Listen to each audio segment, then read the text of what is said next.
Suatu hari sekian tahun yang lampau, saya bersama dengan istri saya dan belasan gembala jemaat dari berbagai kota di Indonesia pergi ke Manila di Filipina guna menghadiri sebuah konferensi dari gereja-gereja Asia. Kami menginap di sebuah hotel di pusat kota dan ditempatkan di lantai ke-16 dari hotel yang tingginya 20 lantai tersebut. Tengah malam, saya dan istri saya terbangun karena tempat tidur kami bergoyang dengan sangat kuat. Nampaknya sedang terjadi gempa bumi yang cukup besar. Kami mendengar konstruksi gedung berderat-derit sehingga terdengar sangat mengerikan. Ketika kami turun dari tempat tidur, saya dan istri saya hampir terjatuh karena lantai kamar kami juga ikut bergoyang. Dalam keadaan panik, kami segera mengambil paspor kami masing-masing dan lari keluar dari kamar untuk turun ke lantai dasar. Di lorong depan kamar, saya lihat para penghuni hotel yang lain juga keluar dari kamar dan berlari turun ke bawah. Kami semua harus turun dengan menggunakan tangga darurat. Sebab lift secara otomatis langsung berhenti bekerja. Turun dari lantai ke-16 dan menggunakan tangga darurat jelas memakan waktu yang lumayan panjang. Ketika kami sampai di halaman hotel, yaitu di lantai bawah, gempa sudah berhenti beberapa menit sebelumnya. Namun perasaan panik di antara para penghuni hotel belum reda. Maklum, memang gempa tadi terasa sangat kuat. Apalagi bagi para penghuni di lantai yang agak tinggi. Goncangannya sangat terasa sekali. Sementara para penghuni hotel sibuk mendiskusikan gempa yang baru saja terjadi tersebut, saya mengamati keadaan mereka dan memperhatikan apa yang mereka bawa bersama diri mereka. Sebagian dari mereka tidak membawa apapun di tangannya. Namun ada juga yang membawa bantal. Ada yang membawa tas tangan. Bahkan ada yang membawa kopor miliknya. Seorang pendeta dalam rombongan dari Indonesia bahkan turun dengan mengenakan jas dan sepatu serta membawa tas kerja dengan Alkitab di tangannya. Bagaikan orang yang siap untuk berkhotbah.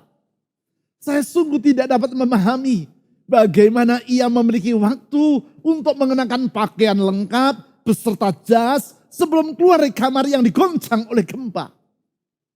Memang dalam situasi yang kritis akan nampak sifat asli dari semua orang. Di dalam hal ini, yaitu akan terlihat dari apa yang ia anggap paling berharga bagi dirinya. Sedemikian berharganya, sehingga bila dirinya hanya sempat untuk menyelamatkan satu hal saja, maka hal itulah yang akan ia selamatkan. Dari situ kita akan dapat melihat apa yang menjadi prioritas dalam hidupnya. Ia prioritaskan karena ia anggap sebagai yang paling bernilai bagi dirinya. Dengan kata lain, apa yang menjadi prioritas dari seseorang, itulah yang mencerminkan siapakah dirinya yang sesungguhnya. Bagi orang yang menganggap bantal sebagai barang yang paling berharga, entah apapun alasannya, maka ketika gempa terjadi, bantal itulah yang akan ia bawa untuk diselamatkan. Bagi teman yang beranggapan bahwa berdandan dengan rapi merupakan hal yang paling penting, maka ketika gempa terjadi, ia akan menyempatkan diri untuk mengenakan jas terlebih dulu dan baru turun ke bawah. Dari situ kita dapat mengenal masing-masing orang. Karena seperti yang telah saya katakan tadi, apa yang menjadi prioritas seseorang, itulah yang mencerminkan siapakah orang itu yang sesungguhnya. Oleh sebab itu, berbicara tentang membangun kehidupan dan sekaligus membangun masa depan, Hal ini tidaklah terlepas dari menyusun prioritas kehidupan dengan benar. Karena prioritas kehidupan yang sehat akan mencerminkan kepribadian yang bugar dan akan menentukan hari esok yang gemilang. Sebaliknya, prioritas kehidupan yang keliru merupakan cerminan dari kehidupan yang tidak sehat. Dan pada gilirannya akan membuahkan masa depan yang porak-poranda.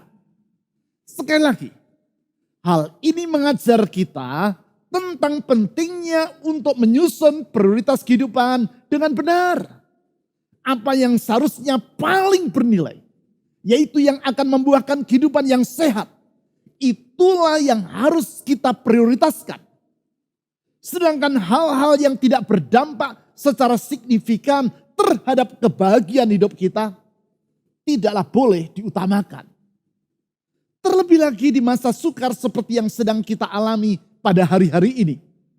Menyusun prioritas kehidupan dengan benar adalah sangat diperlukan.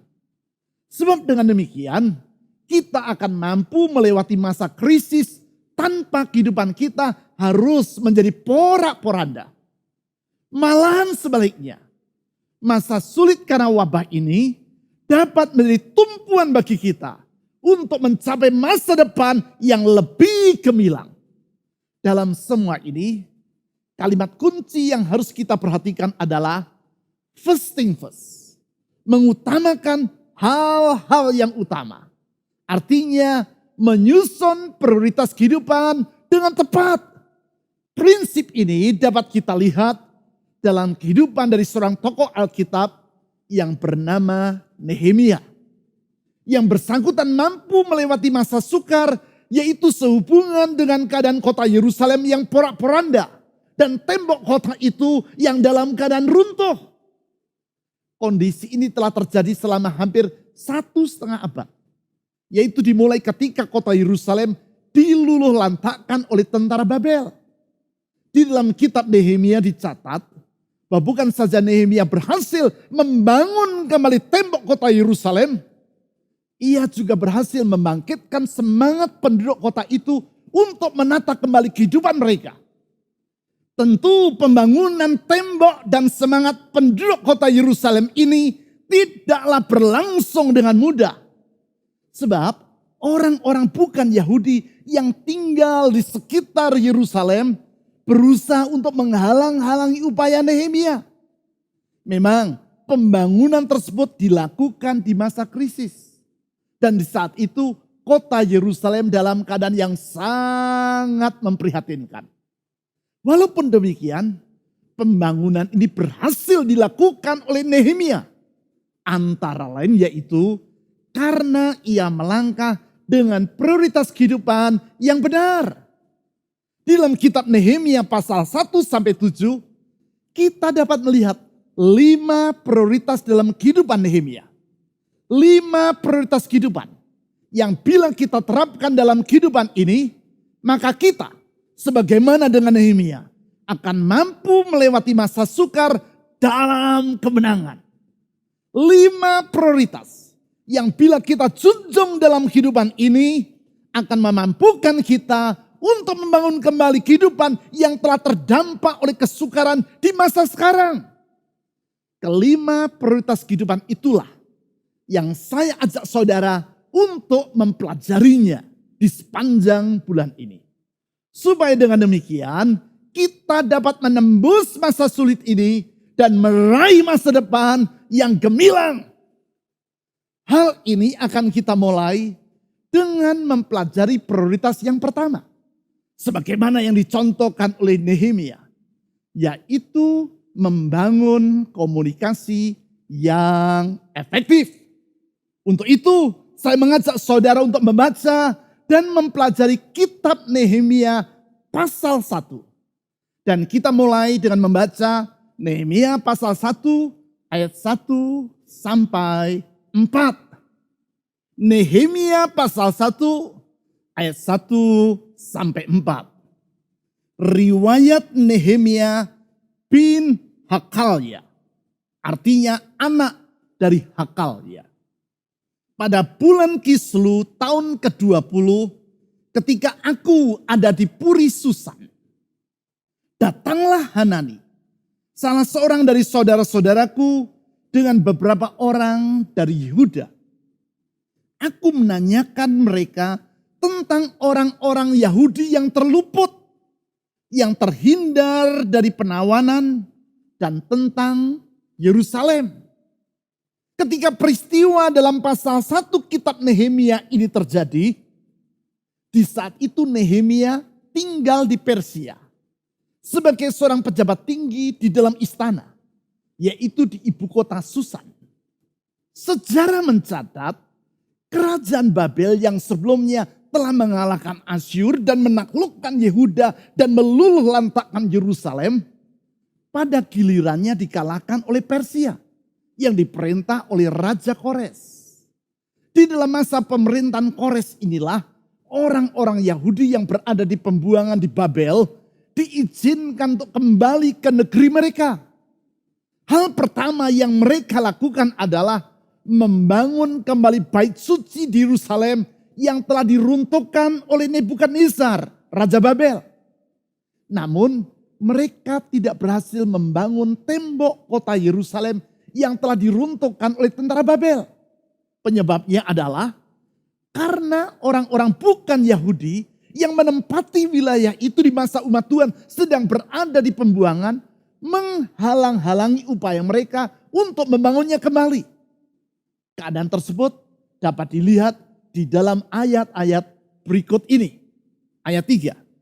Kata mereka, kata Hanani dan teman-temannya, saudara dari Nehemia yang datang menemui Nehemia di Susan, kata mereka kepadaku, orang-orang yang masih tinggal di daerah sana, maksudnya tinggal di Yerusalem, yang terhindar dari penawanan, ada dalam kesukaran besar dan dalam keadaan tercela. Saya ulang, ada dalam kesukaran besar dan dalam keadaan tercela. Tembok Yerusalem telah terbongkar dan pintu-pintu gerbangnya telah terbakar. Ayat 4. Ketika ku dengar berita ini, ketika Nehemia mendengar berita ini, duduklah aku menangis dan berkabung selama beberapa hari. Aku berpuasa dan berdoa kehadirat Allah semesta langit. Mempelajari kehidupan Nehemia nampak dengan jelas bahwa di setiap kali ia selalu menempatkan doa kepada Tuhan sebagai prioritas yang paling utama dalam kehidupannya.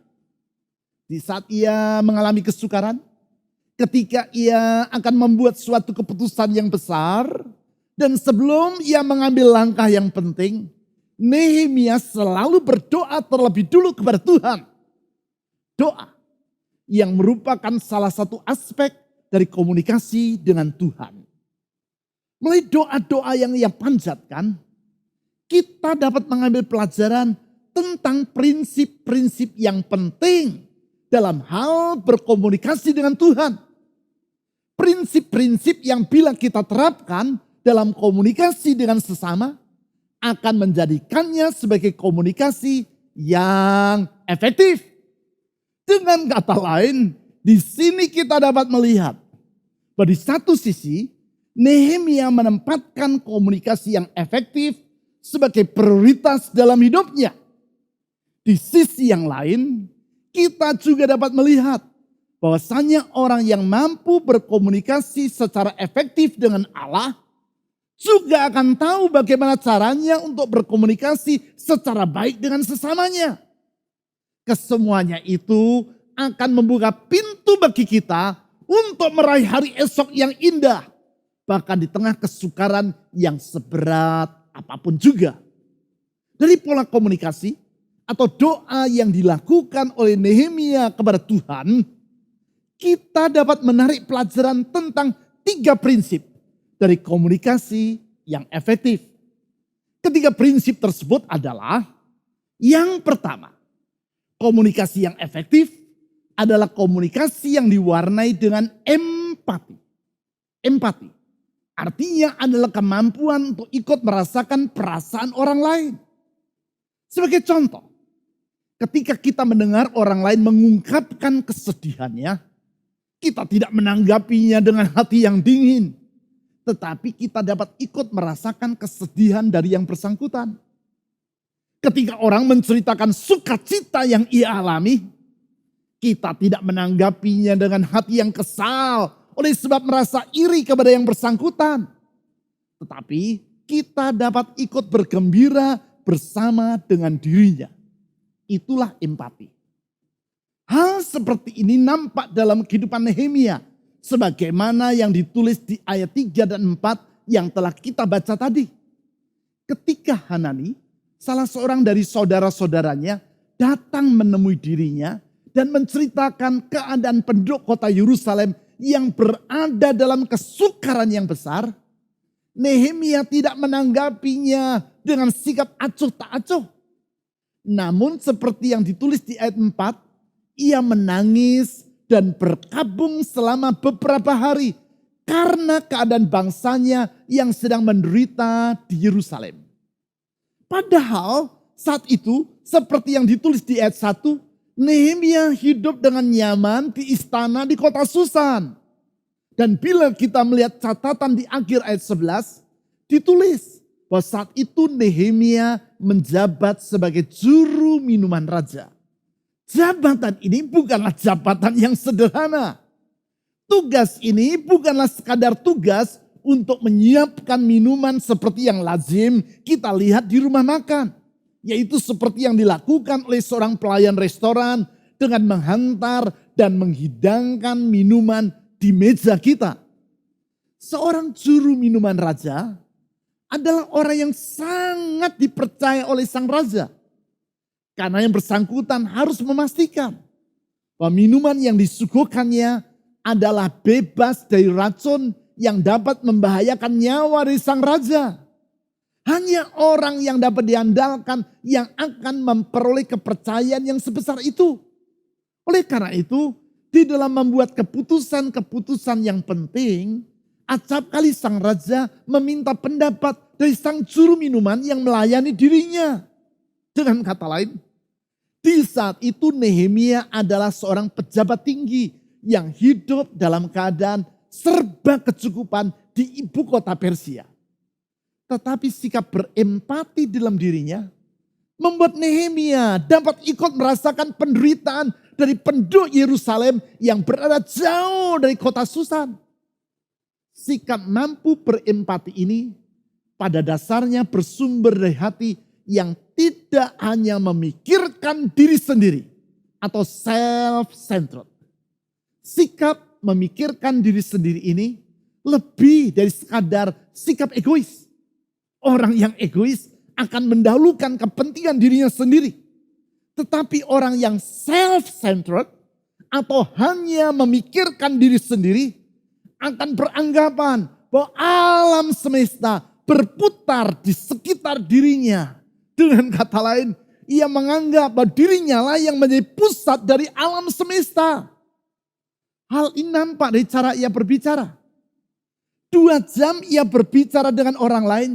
Yang ia ceritakan hanyalah kehebatan dirinya, keberhasilan dirinya, pendapat-pendapatnya. Dan ia sama sekali tidak mau mendengar perkataan orang lain. Ia tidak memberi kesempatan kepada orang-orang sekitarnya untuk berbicara atau mengemukakan pendapat. Apalagi kalau pendapat tersebut berbeda dengan apa yang menjadi pemikirannya.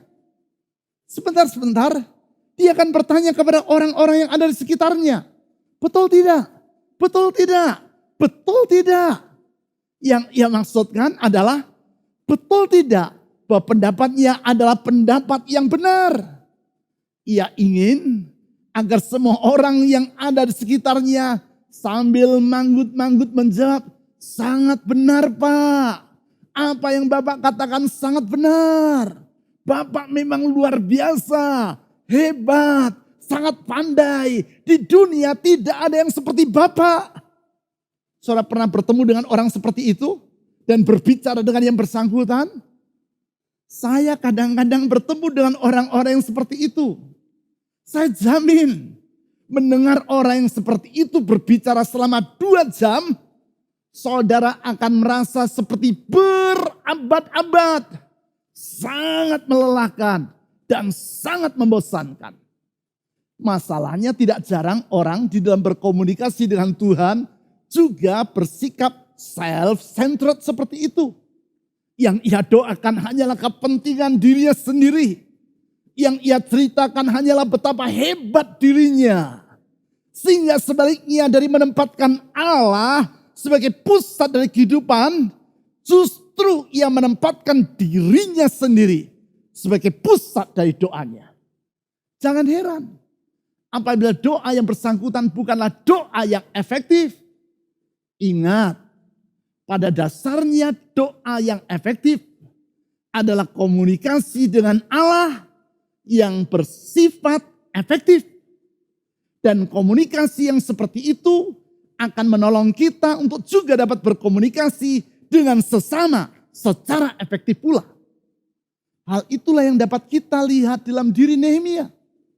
Sehingga bukan saja doanya dikabulkan oleh Allah, tetapi juga seperti yang kita lihat dalam Nehemia pasal 2.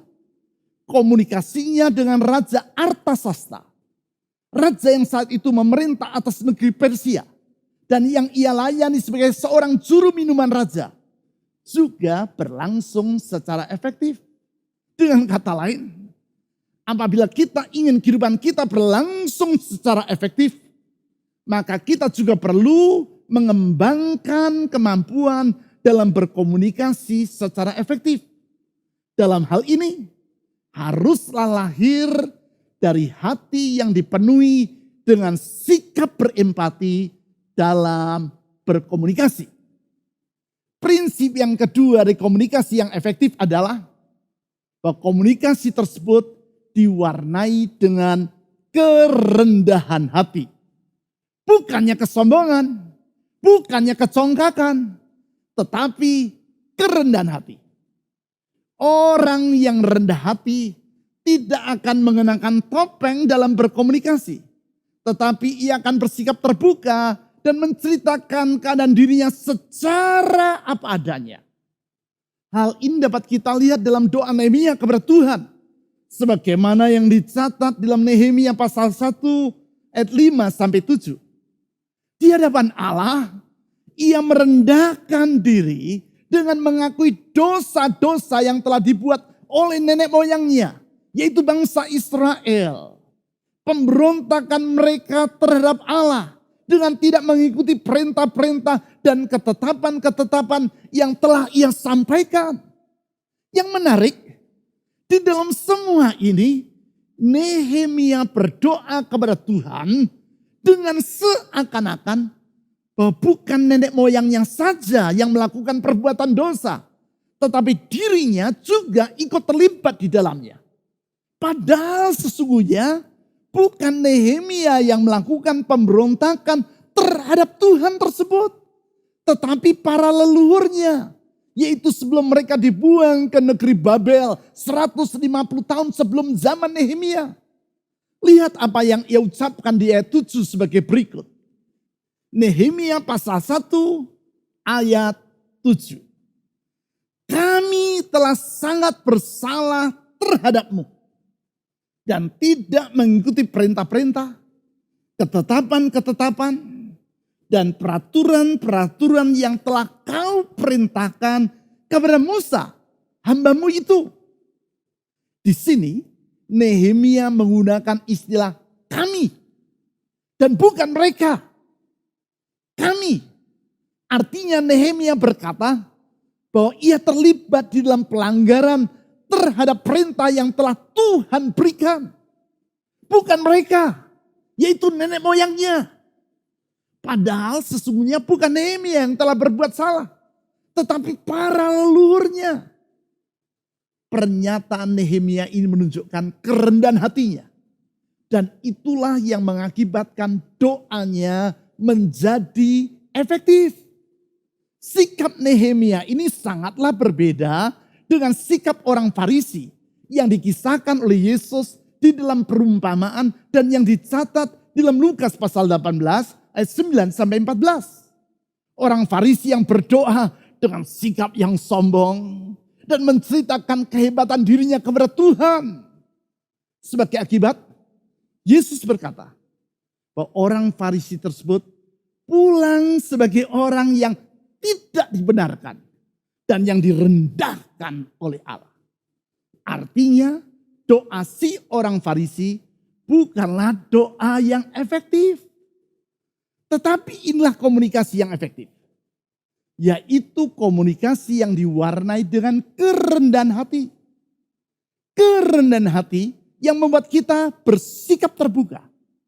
Coba bayangkan, kalau saudara pergi ke dokter untuk berobat dengan sikap yang tertutup. Sebagaimana biasanya di awal pembicaraan, dokter akan bertanya kepada saudara, apa yang menjadi keluhan? Dan saudara menjawab, tidak ada keluhan apa-apa dok. Dengan perasaan heran di hatinya, sang dokter bertanya lagi, tidak ada masalah dengan tubuh saudara? Pusing? Cukup jantung terasa tidak normal? Badan merasa lemas? Tubuh merasa demam? Atau yang sejenis itu? Dengan tegas saudara berkata, tidak dok, saya tidak punya masalah. Kira-kira apa yang akan dikatakan oleh dokter itu kepada dirimu? Tentu ia akan berkata, lalu untuk apa saudara datang kemari? Silakan pulang saja. Saudara telah menghabiskan waktu saya untuk hal yang tak berguna. Artinya kunjungan saudara ke dokter tersebut tidak membawa manfaat apapun bagi dirimu. Kalau engkau sakit, sang dokter tidak akan dapat menolong dirimu. Kalau engkau punya masalah dengan kesehatanmu, sang dokter tidak akan dapat membantu. Semua itu terjadi karena saudara tidak mau bersikap terbuka kepada sang dokter. Di dalam kesombongan, saudara tidak mau mengakui bahwa engkau memiliki masalah. Singkat kata, komunikasi yang efektif haruslah diwarnai dengan kerendahan hati. Kerendahan hati yang membuat kita bersedia untuk terbuka satu dengan yang lain. Hal ini berlaku dalam hal berkomunikasi dengan sesama maupun dengan Tuhan, yaitu di dalam doa. Prinsip yang ketiga dari komunikasi yang efektif adalah bahwa komunikasi tersebut haruslah diwarnai dengan sikap yang positif.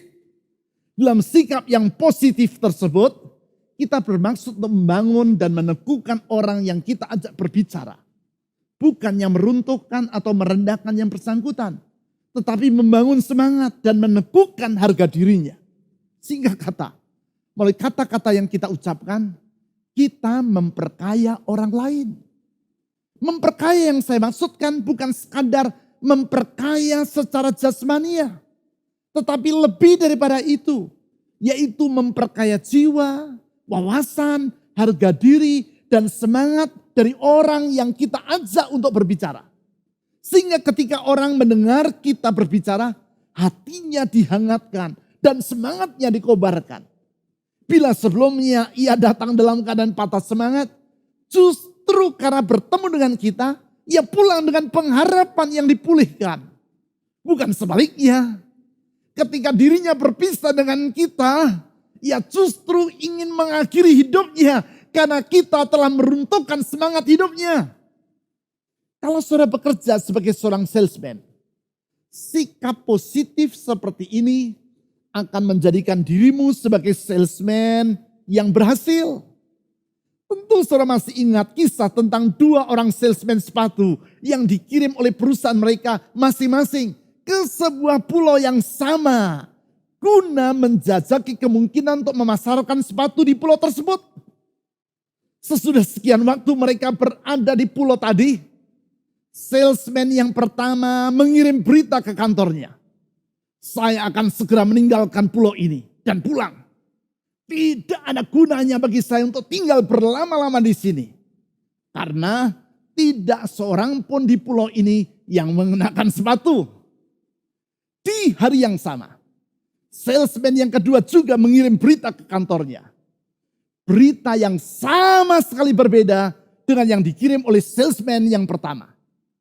Berita yang berbunyi, kirimlah 100.000 pasang sepatu ke pulau ini. Tidak seorang pun di sini yang mengenakan sepatu.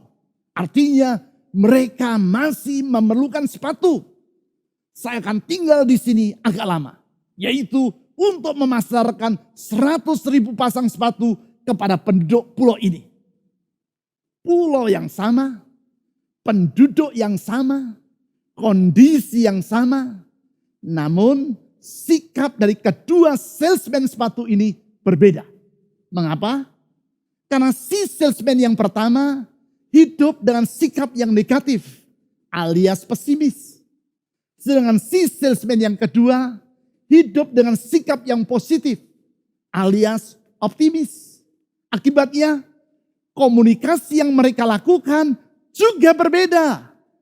Dampak dari sikap mereka dan komunikasi yang mereka lakukan tentulah akan berbeda terhadap masa depan dari mereka. Sikap yang positif ini pula lah yang mewarnai komunikasi yang dilakukan oleh Nehemia dengan Tuhan. Sikap positif yang biasa disebut sebagai iman. Sehingga ketika ia berbicara kepada Tuhan melalui doa, sebaliknya dari mengeluh karena menganggap Tuhan tidak mempedulikan keadaan umatnya yang berada di kota Yerusalem, justru Nehemia mengungkapkan keyakinannya terhadap kesetiaan Tuhan kepada firman-Nya. Ia percaya bahwa Tuhan tidak akan mengingkari apa yang telah ia janjikan. Hal tersebut dicatat dalam Nehemia pasal 1 ayat 8 sampai 10. Di ayat 8 ia berkata kepada Tuhan sebagai berikut. Nehemia pasal 1 ayat 8. Ingatlah akan firman yang kau pesankan kepada Musa, hambamu itu. Yakni, bila kamu berubah setia, kamu akan kucerai-beraikan di antara bangsa-bangsa. Di sini ia berkata kepada Tuhan, ingatlah akan firman yang kau pesan. Hal tersebut ia katakan bukan karena Nehemia beranggapan bahwa Tuhan telah lupa terhadap apa yang pernah ia ucapkan. Sehingga Nehemia harus mengingatkan dirinya. Bukan. Justru sebaliknya. Dengan berkata, ingatlah akan firman yang kau pesan. Nehemia yakin bahwa Tuhan pasti akan menggenapi firman-Nya itu. Dengan mengutip firman yang telah Tuhan ucapkan tersebut, berarti Nehemia percaya bahwa Tuhan tidak akan pernah melupakan apa yang telah ia janjikan. Itulah yang disebut sebagai iman. Itulah sikap positif dalam berkomunikasi dengan Tuhan. Itulah yang mengakibatkan doa-doa yang dipanjatkan oleh Nehemia tidak sia-sia. Itulah komunikasi yang efektif. Baik kepada manusia maupun kepada Tuhan. Memang hari-hari ini kita sedang melewati masa yang tidak mudah. Sama seperti yang dialami oleh umat Tuhan yang hidup di kota Yerusalem pada zaman Nehemia. Memang hari-hari ini tantangan yang kita hadapi tidaklah sederhana. Sama seperti tantangan yang dihadapi oleh Nehemia ketika ia bermaksud untuk membangun kembali tembok kota Yerusalem yang dalam keadaan roboh. Dalam situasi seperti ini, sama seperti dengan Nehemia, kita perlu mengatur prioritas yang benar dalam kehidupan kita. Dimulai dengan mendahulukan doa kepada Tuhan lebih dari semua tindakan yang lain. Itulah yang dilakukan oleh Nehemia sebelum ia menemui Raja Artasasta guna meminta agar dirinya diizinkan untuk pergi ke kota Yerusalem untuk membangun kembali tembok kota tersebut. Hal pertama yang ia lakukan adalah berdoa dengan sikap yang berempati kepada penderitaan bangsanya dan dalam kerendahan hati serta iman di hadapan Tuhan. Sikap hatinya dalam berdoa yang mengakibatkan doa yang ia panjatkan menjadi efektif dalam iman dan kerendahan hati. Sebagaimana yang tulis dalam Nehemia pasal 1 ayat 11. Ia berkata seperti demikian kepada Tuhan.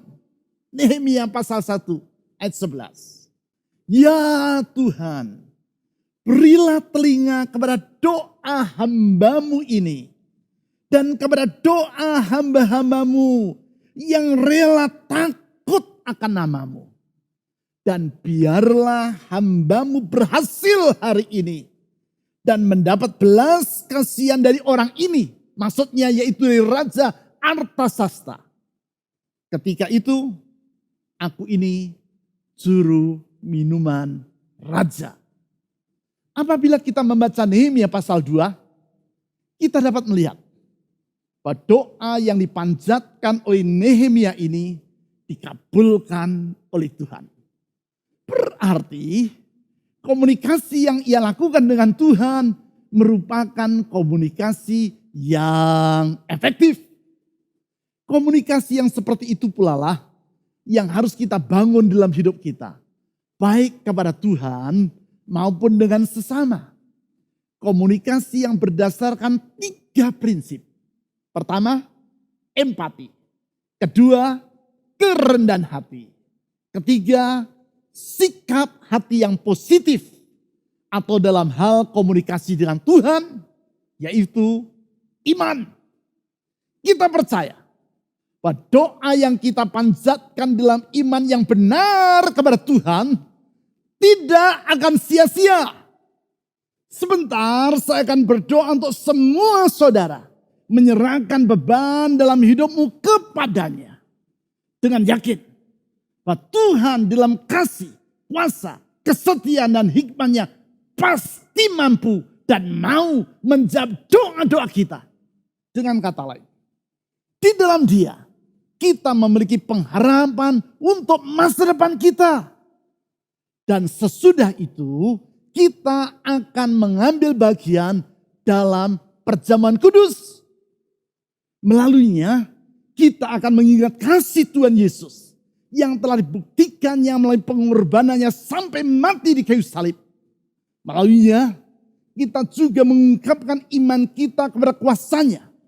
Yaitu percaya bahwa Ia yang telah mati bagi kita juga telah bangkit dari kematian dan hidup untuk selama-lamanya. Melaluinya kita mengungkapkan keyakinan kita kepada kesetiaannya. Karena melalui pengorbanannya Ia telah memeteraikan semua janji-janjinya dengan darahnya sendiri. Sehingga apapun yang Ia janjikan pasti akan dikenapinya. Sebelum itu, kita akan terlebih dulu menaikkan satu pujian kepada Tuhan. Dan kemudian saya akan berdoa untuk saudara. Bukalah hatimu kepadanya. Datanglah ke hadapan tahtanya dalam kerendahan hati dan percaya kepada firman-Nya. Ya, di dalam Dia, yaitu di dalam Yesus Kristus, Tuhan dan Juru Selamat kita. Kita memiliki pengharapan yang tidak akan mengecewakan.